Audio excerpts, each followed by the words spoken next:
Mallareddy school of agriculture science లో students national students union of India మరియు అఖిల భారత విద్యార్థి పరిషత్ తో కలిసి నిరసన చేశారు. 2 రోజుల క్రింద first year student Arun Kumar exam హాల్లో కుప్పకూలిపోయాడు. అంబులెన్స్ ఆలస్యంగా రావడంతో మరియు కాలేజ్ మేనేజ్మెంట్ నిర్లక్ష్యం వల్లే అరుణ్ చనిపోయాడు అని అక్కడ విద్యార్థులు చెప్తున్నారు. యూనివర్సిటీలో నిత్యావసర సౌకర్యాలు లేవని అభివృద్ధి చేయాలని నిరసనకారులు డిమాండ్ చేశారు. క్యాంపస్ లో అంబులెన్స్ ను తక్షణమే అందుబాటులో ఉంచడంతో పాటు విద్యార్థులకు మెరుగైన సదుపాయాలు కల్పించాలని వారు కోరారు. అంతేకాకుండా అధ్యాపకుడు లోకేష్ అశోక్ రాజారెడ్డిని సస్పెండ్ చేయాలని డిమాండ్ చేశారు.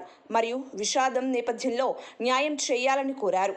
పెద్ద మొత్తంలో ఫీజులు చెల్లిస్తున్నప్పటికీ తమ భద్రత, సంక్షేమానికి అవసరమైన కనీస సౌకర్యాలు అందడం లేదని విద్యార్థులు వాపోతున్నారు. మల్లారెడ్డి యూనివర్సిటీ పాలకవర్గం ఇప్పటికైనా డిమాండ్లపై స్పందించి ఆందోళనకారుల ఆందోళనను పరిష్కరించాల్సి ఉంది. 2024 ఆగస్టు 7న డిగ్రీ విద్యార్థినులకు 100% హాస్టల్ వసతి కల్పించాలని డిమాండ్ చేస్తూ నిజాం కళాశాల అండర్ గ్రాడ్యుయేట్ విద్యార్థులు రాత్రి 9 గంటల వరకు మౌన నిరసన చేపట్టారు. రెగ్యులర్ కోర్సుల్లో చదివే విద్యార్థులకు మాత్రమే హాస్టల్ స్థలాలు కేటాయిస్తున్నట్లు ప్రిన్సిపల్ ప్రొఫెసర్ బి భీమా ప్రకటించారు. ఫిజికల్లీ ఛాలెంజ్డ్ పోస్ట్ గ్రాడ్యుయేట్ మరియు అండర్ గ్రాడ్యుయేట్ విద్యార్థుల మధ్య ఈ సౌకర్యం విభజించబడింది. విద్యార్థులు ఈ విధానాన్ని వ్యతిరేకిస్తున్నారు.